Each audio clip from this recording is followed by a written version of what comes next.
In Book 1, Section 29, Augustine writes, quote, "A man in persistent search of fame pleads before a merely human judge with a crowd of other humans standing round, and accuses his adversary with savage hatred.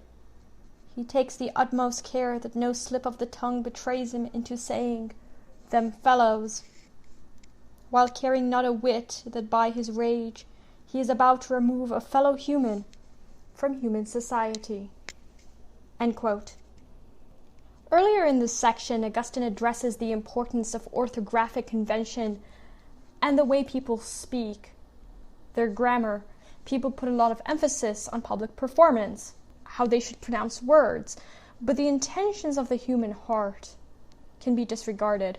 I think of Eliza Doolittle and Henry Higgins. Professor Higgins cares about good grammar and perfect pronunciation, but he does not care at all about the way he treats Eliza. So human decency takes a back seat.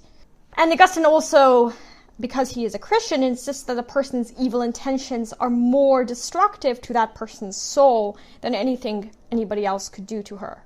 And so this leads us to today's passage. So the man in today's passage accuses his enemy in dramatic fashion so that he can be famous, so that he can be well regarded by others.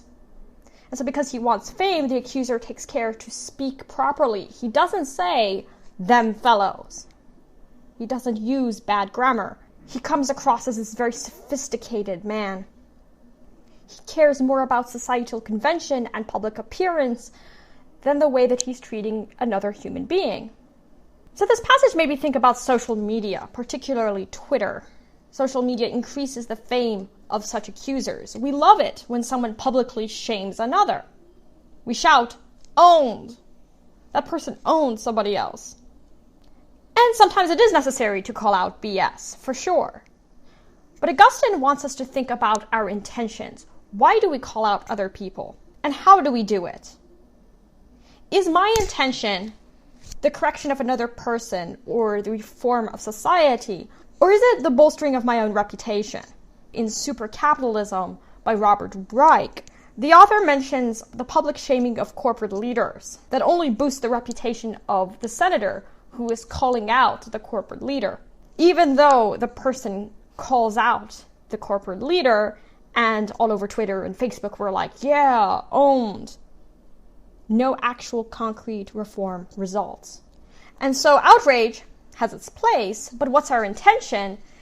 And perhaps outrage is just a mask for our own arrogance, our own pride. In general, Augustine is particularly good at identifying pride and selfishness in everyday events. Silence may be complicity, but speaking out may not always reflect our hearts, and that's what Augustine is concerned with the way in which we speak to others. Do we recognize the other as a human being? Do I recognize the other as a human being? It can be difficult, again, on social media where we don't see the other person. It's very easy to insult them, to criticize them, and because we have an image, a profile that we want to promote, our outrage might mask our true intentions. When does Twitter activism become an occasion for self-congratulation and virtue signaling? Let me know what you think. How do you understand this passage in Augustine's Confession? What's your own experience with criticizing another person? Let me know.